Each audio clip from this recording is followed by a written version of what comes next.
at your own time and pace, look at the camera and introduce yourself. Hi, my name is Kenny, and I'm the co-founder for BooksActually, and I'm here today to talk about our upcoming BooksActually Shophouse fundraising campaign.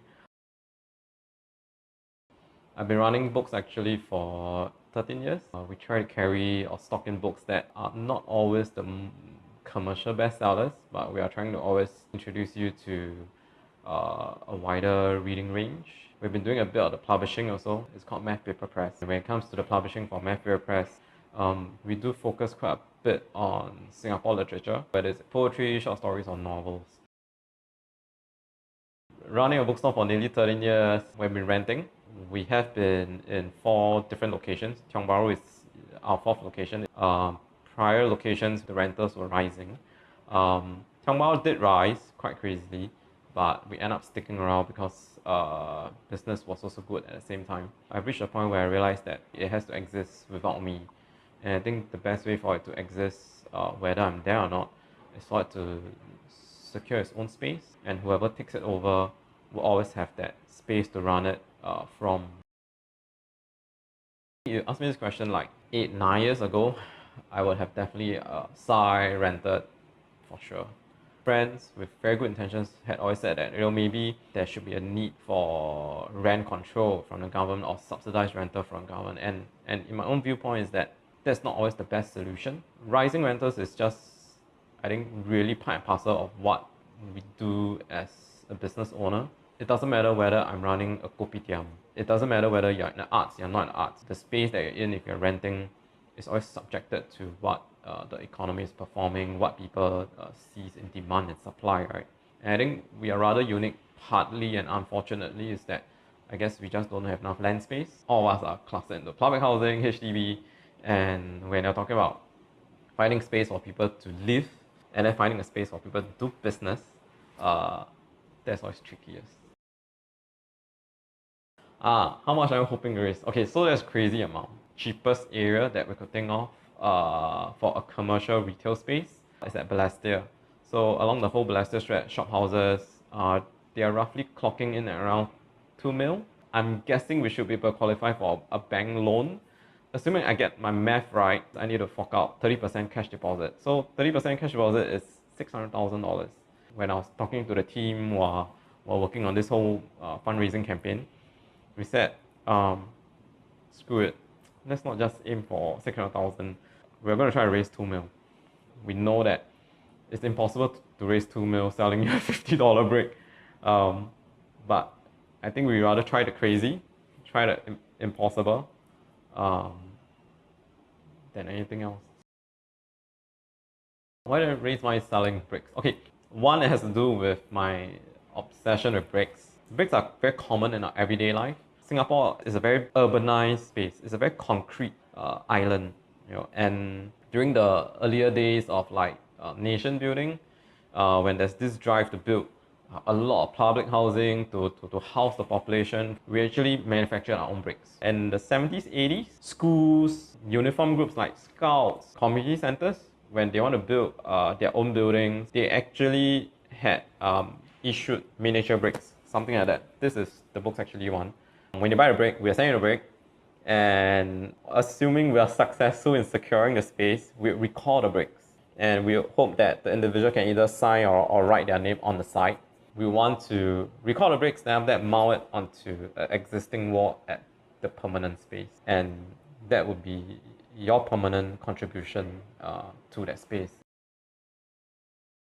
We were looking for a few contacts, and we know that there's actually an external factory that could get it done in China. Where else, right? They get it done in China, and then everything's uniform. It's not even unique. Everything is just perfect looking, And we thought, not much soul in there. It's a bit lost. We link up with our friends over at Rock Ceramics, and we asked them, do you think we'll be able to make the bricks ourselves? They said, yeah, good try, no problem.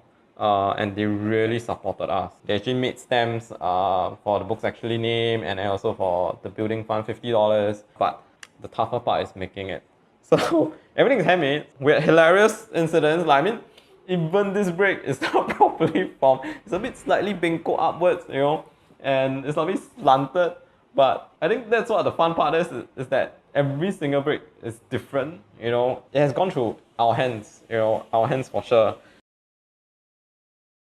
It's generally an annual thing that we do, but we stopped in the last 2 years because age is really catching up me. So when you say 24-hour bookstore, right, the bookstore literally opens actually more than 24 hours. So it's happening on this 8th of June. As per usual, the bookstore opens at 10 a.m. in the morning. 7 p.m. is when the first programming starts. So our program is supposed to run from 7 p.m. to 2 a.m. in the morning. This year, we have managed to get some of the more well-known writers who are also very good friends of the bookstore. The idea is that they will do their own programming, and at the same time, we will keep on repeating through the whole night about, buy the bricks. So I think on that night, we actually have Alfian. He's being paired up with the Epigram Lit Prize winner Oh Tiam Chun to do a talk panel about the difference in their writing, especially as Singaporeans, one Chinese, one Malay. We also have book launches with Clara Chow. She has a new book, second book that we are publishing and we are launching on that night. Cyril Wong, he actually has, we're reprinting one of his books that are out of print for I think close to 11 years. So finally the book is going to come back again. To round out the evening, we have Singapore Lit Prize winner Joshua Yip. He's pairing up with Annalisa Bakri, who is one of the best translators, Malay translators for English. And I think they are doing a talk session together also. After that, program ends. Bookstore doesn't close. Most of the people will leave, but because it's really that late, so sometimes people will just hang around until the next first bus or first train starts again. So 24-hour bookstore event is actually a 30-odd hours for us in that sense.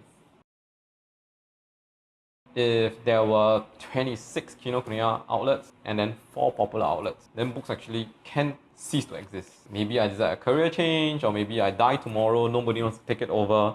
I'm fine with it. It's part of the natural life cycle of anything. But unfortunately, that's not the case. When you step in a Kinokuniya, you step in a popular bookstore, it's a vastly different world. Since day one, we have always been trying to support as much Singaporean authors, Singaporean artists, Singapore musicians. We try to have as much Singapore content there as possible. If we were to cease to exist tomorrow, we're going to leave behind this vacuum. And we have really no idea who wants to step into that role. If you ask any person that wants to start a business these days, they'll tell you, run a cafe, run a cupcake shop. They will tell you all that except a bookstore. Or they will tell you that I love books. I've been dreaming of wanting to own a bookstore. We have customers that tell us that all the time. But they will never get around doing it because running a bookstore idea is crazy. It's a dream, but to put in reality, no one will take that leap. Last words. So, bookseller, right? So, got to read from a book. I actually chose this book by Cormac McCarthy called The Road. It's actually quite a depressing book. The whole narrative is centered between a father and son, and there is post-apocalyptic world. This is the part where the dad actually died, and the dad, in his last few moments, trying to tell the son to continue to survive. Okay, here goes. You're going to be okay, Papa. You have to. No, I'm not. Keep the gun with you at all times. You need to find the good guys, but you can't take any chances. I want to be with you. You can't. Please. You can't. You have to carry the fire. I don't know how to. Yes, you do. Is it real, the fire? Yes, it is. Where is it? I don't know where is it. Yes, you do. It's inside you. It was always there. I can see it. Just take me with you, Papa, please. I can't. Please, Papa. I can't hold my son dead in my arms. I thought I could, but I can't. You said you wouldn't ever leave me. I know, I'm sorry. You have my whole heart. You always did. You're the best guy. You always were. If I'm not here, you can still talk to me. You can talk to me and I'll talk to you. You will see. Will I hear? Yes, you will. You're gonna make it like talk that you imagine, and you will hear me. You have to practice. Just don't give up.